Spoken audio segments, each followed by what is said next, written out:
IDFC first bank T20 സീരീസിലെ 5-ാം മത്സരത്തിൽ India ഇംഗ്ലണ്ടിനെ 150 റൺസിനെ പരാജയപ്പെടുത്തി. ടോസ് നേടിയ ജോസ് ബട്ട്ലർ ഇന്ത്യയെ ബാറ്റിംഗിന് അയക്കുകയായിരുന്നു. ബോൾ ഏൽപ്പിച്ചതാകട്ടെ സഞ്ജുവിനെ ഈ സീരീസിൽ 3 വട്ടം പുറത്താക്കിയ ജോഫ്ര ആർച്ചറെയും. സഞ്ജുവിനെ കഴിഞ്ഞ കളികളിൽ പുറത്താക്കിയ അതേ ബൗൺസർ കെണിയുമായി ബൗളിംഗിനെത്തിയ ജോഫ്ര ആർച്ചറുടെ ഫസ്റ്റ് ബോൾ തന്നെ ലെഗ് സൈഡിലേക്ക് സിക്സർ പായിച്ചാണ് സഞ്ജു തുടങ്ങിയത്. തന്റെ പതിവ് ശൈലിയിൽ തന്നെ ബാറ്റിംഗ് ആരംഭിച്ച സഞ്ജു സാംസൺ ജോഫ്ര ആർച്ചറുടെ ഫസ്റ്റ് ഓവറിൽ 2 സിക്സും ഒരു ഫോറും സഹിതം 16 റൺസ് സ്കോർ ചെയ്തു. എന്നാൽ രണ്ടാം ഓവർ എറിയാനെത്തിയ മാർക്ക് വുഡിനെയും സമാനമായ ഷോട്ടിന് ശ്രമിച്ച സഞ്ജു സാംസൺ ജോഫ്ര ആർച്ചർക്ക് ക്യാച്ച് നൽകി മടങ്ങുമ്പോൾ ഇന്ത്യൻ സ്കോർ ബോർഡിൽ 21 റൺസ് മാത്രം. ഈ സീരീസിൽ 5-ാം തവണയും സമാനമായ രീതിയിൽ പുറത്തായ സഞ്ജു സാംസൺ തന്റെ വിമർശകർക്ക് സന്തോഷിക്കാനുള്ള വകയും നൽകി. സഞ്ജു സാംസൺ പുറത്തായെങ്കിലും സഞ്ജു തുടങ്ങിവെച്ച വെടിക്കെട്ട് തുടർന്ന അഭിഷേക് ശർമ്മയും തിലകു വർമ്മയും ചേർന്ന് ഇംഗ്ലണ്ട് ബൗളർമാരെ തലങ്ങും വിലങ്ങും പായിക്കുന്നതാണ് പിന്നീട് കണ്ടത്. 3-ാം ഓവർ എറിയാനെത്തിയ ജോഫ്ര ആർച്ചറെ 2 സിക്സും ഒരു ഫോറും സഹിതം 18 റൺസിനും 4-ാം ഓവർ എറിയാനെത്തിയ മാർക്ക് വുഡിനെ 16 റൺസിനും പായിച്ച അഭിഷേക് ശർമ്മ 5-ാം ഓവർ എറിയാനെത്തിയ ജാമി ഓവർട്ടന്റെ ആദ്യ 2 പന്തുകളും സിക്സിന് പായിച്ച് 17 പന്തിൽ അർദ്ധ സെഞ്ചുറി തികയ്ക്കുമ്പോൾ അഭിഷേക് ശർമ്മ യുവരാജ് സിംഗിന് പുറകിൽ ഇന്ത്യക്ക് വേണ്ടി വേഗതയേറിയ അർദ്ധ സെഞ്ചുറി നേടുന്ന രണ്ടാമത്തെ താരമായി മാറി. 2007-ൽ 12 ബോളിൽ ഇംഗ്ലണ്ടിനെതിരെ 50 നേടിയ യുവരാജ് സിംഗ് ഒന്നാമത് നിൽക്കുമ്പോൾ 17 ബോളിൽ 50യുമായി അഭിഷേക് ശർമ്മ രണ്ടാമതും 18 ബോളിൽ 50 നേടിയ സൂര്യകുമാർ യാദവും KL രാഹുലും മൂന്നാമതും നിൽക്കുന്നു. അഭിഷേക് ശർമ്മയ്ക്കൊപ്പം തിലകു വർമ്മയും വെടിക്കെട്ടിൽ പങ്കുചേർന്നപ്പോൾ ഇംഗ്ലണ്ട് ബൗളർമാരെല്ലാം തലങ്ങും വിലങ്ങും പാഞ്ഞുകൊണ്ടേയിരുന്നു. ഇന്ത്യൻ സ്കോർ ബോർഡ് 6.3 ഓവറിൽ 100 കടന്നു. ഒടുവിൽ 9-ാം ഓവറിലെ അവസാന പന്തിൽ ബ്രൈഡൻ കേഴ്സ് 24 റൺസ് എടുത്ത തിലകു വർമ്മയെ പുറത്താക്കുമ്പോൾ ഇന്ത്യ 136-ന് 2. ഒരു സൈഡിൽ വെടിക്കെട്ട് തുടർന്നുകൊണ്ടിരുന്ന അഭിഷേക് ശർമ്മ 11-ാം ഓവറിൽ 37 പന്തിൽ സെഞ്ചുറി തികയ്ക്കുമ്പോൾ മറു സൈഡിൽ തന്റെ മോശം ഫോം തുടർന്നുകൊണ്ടിരുന്ന സൂര്യകുമാർ യാദവ് 3 ബോളിൽ 2 റൺസുമായി മടങ്ങി.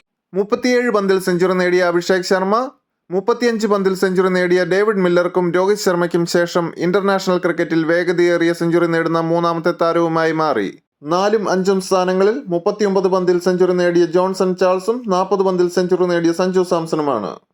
കഴിഞ്ഞ കളിയിലെ അതേ ഫോമിൽ ബാറ്റിംഗിലെത്തിയ ശിവം ദുബെ 13 ബോളിൽ 30 റൺസ് അടിച്ചപ്പോൾ ഇന്ത്യൻ സ്കോർ ബോർഡ് 15.4 ഓവറിൽ 200 കടന്നു. ശേഷമെത്തിയ ഹാർദിക് പാണ്ഡ്യയും റിങ്കു സിംഗും 6 പന്തിൽ 9 റൺസ് വീതം അടിച്ച് മടങ്ങിയപ്പോൾ ഇന്ത്യൻ സ്കോറിംഗിന് വേഗം കുറഞ്ഞെങ്കിലും ഒരു സൈഡിൽ അഭിഷേക് ശർമ്മ റെക്കോർഡുകൾ തിരുത്തിക്കുറിച്ച് മുന്നേറിക്കൊണ്ടേയിരുന്നു. ഒടുവിൽ 54 ബോളിൽ 13 സിക്സ് സഹിതം 135 റൺസ് എടുത്ത് അഭിഷേക് ശർമ്മ മടങ്ങുമ്പോൾ അതൊരു ഇന്ത്യൻ ബാറ്റ്സ്മാന്റെ T20 ഇന്റർനാഷണലിലെ ഏറ്റവും ഉയർന്ന സ്കോറായിരുന്നു. 13 സിക്സറുകൾ അടിച്ച അഭിഷേക് ശർമ്മ ഒരു ഇന്ത്യൻ ബാറ്റ്സ്മാൻ T20 ഇന്റർനാഷണലിൽ അടിക്കുന്ന ഏറ്റവും അധികം സിക്സറുകൾ എന്ന റെക്കോർഡും സ്വന്തം പേരിലാക്കി. നേരത്തെ രോഹിത് ശർമ്മയും സഞ്ജു സാംസണും തിലകു വർമ്മയും കൈവശം വെച്ചിരുന്ന 10 വീതം സിക്സറുകളുടെ റെക്കോർഡാണ് അഭിഷേക് ശർമ്മ പഴങ്കഥയാക്കിയത്. വാലറ്റത്ത് അക്ഷർ പട്ടേലിന്റെ 15 റൺസും കൂടെ ചേർന്നപ്പോൾ ഇന്ത്യൻ സ്കോർ ബോർഡ് 20 ഓവറിൽ 9 വിക്കറ്റിന് 247 റൺസ്. 248 റൺസിന്റെ വിജയലക്ഷ്യവുമായി ഇറങ്ങിയ ഇംഗ്ലണ്ട് അതേ നാണയത്തിൽ തിരിച്ചടിക്കുന്ന കാഴ്ചയാണ് പിന്നീട് കണ്ടത്. ഇന്ത്യ ആദ്യ ഓവറിൽ 16 റൺസ് അടിച്ചപ്പോൾ ഷമി എറിഞ്ഞ ആദ്യ ഓവറിൽ ഇംഗ്ലണ്ട് 17 റൺസ് അടിച്ചു. രണ്ടാം ഓവറിൽ ഇന്ത്യ 5 റൺസ് അടിച്ചപ്പോൾ ഇംഗ്ലണ്ട് അടിച്ചതാവട്ടെ 6 റൺസും. ഇന്ത്യക്ക് രണ്ടാം ഓവറിൽ സഞ്ജു സാംസണെ നഷ്ടമായെങ്കിൽ 3-ാം ഓവറിൽ ഇംഗ്ലണ്ടിന് ബെൻ ഡക്കറ്റിന് നഷ്ടമായി.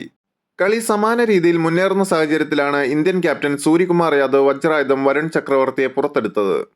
തന്റെ ആദ്യ ബോളിൽ തന്നെ വരുൺ ചക്രവർത്തി ജോസ് ബട്ട്ലറെ പുറത്താക്കിക്കൊണ്ട് ഇംഗ്ലണ്ട് പതനത്തിന് തുടക്കം കുറിച്ചു. പിന്നീട് അങ്ങോട്ട് ഇന്ത്യൻ സ്പിന്നർമാർ ഇംഗ്ലണ്ട് ബാറ്റ്സ്മാൻമാരെ വരിഞ്ഞു മുറുക്കുന്ന കാഴ്ചയാണ് കണ്ടത്. 6-ാം ഓവറിൽ രവി ബിഷ്ണോയ് ഹാരി ബ്രൂക്കിനെയും 7-ാം ഓവറിൽ വരുൺ ചക്രവർത്തി ലിവിങ്സ്റ്റണെയും പുറത്താക്കി. ഒരു സൈഡിൽ വിക്കറ്റുകൾ കൊഴിഞ്ഞുകൊണ്ടിരിക്കുമ്പോഴും മറു സൈഡിൽ അടിച്ചു തകർത്ത ഫിൽ സാൾട്ട് 21 പന്തിൽ അർദ്ധ സെഞ്ചുറിയും പൂർത്തിയാക്കി. എന്നാൽ 8-ാം ഓവർ എറിയാനെത്തിയ ശിവം ദുബെ ഫിൽ സാൾട്ടിനെയും മടക്കിയതോടെ ഇംഗ്ലണ്ട് സ്കോർ ബോർഡ് 82-ന് 5. 9-ാം ഓവർ എറിയാനെത്തിയ ഇന്ത്യയുടെ ബാറ്റിംഗ് ഹീറോ അഭിഷേക് ശർമ്മ ബൗളിംഗിലും 2 വിക്കറ്റ് നേടിയപ്പോൾ ഇംഗ്ലണ്ട് 90-ന് 7. ശേഷിച്ച 3 വിക്കറ്റിൽ ഒരെണ്ണം ശിവം ദുബെയും 2 ഷമിയും സ്വന്തമാക്കിയപ്പോൾ ഇംഗ്ലണ്ട് 10.3 ഓവറിൽ 97 റൺസിൽ ഓൾ ഔട്ടായി. കളി ഇന്ത്യ 150 റൺസിന് ജയിച്ചപ്പോൾ പരമ്പര 4-1 സ്വന്തമാക്കാനും ഇന്ത്യക്കായി. Abhishek Sharma man of the മാച്ചായി തെരഞ്ഞെടുക്കപ്പെട്ടപ്പോൾ Varun Chakravarthy man of the സീരീസായി തെരഞ്ഞെടുക്കപ്പെട്ടു.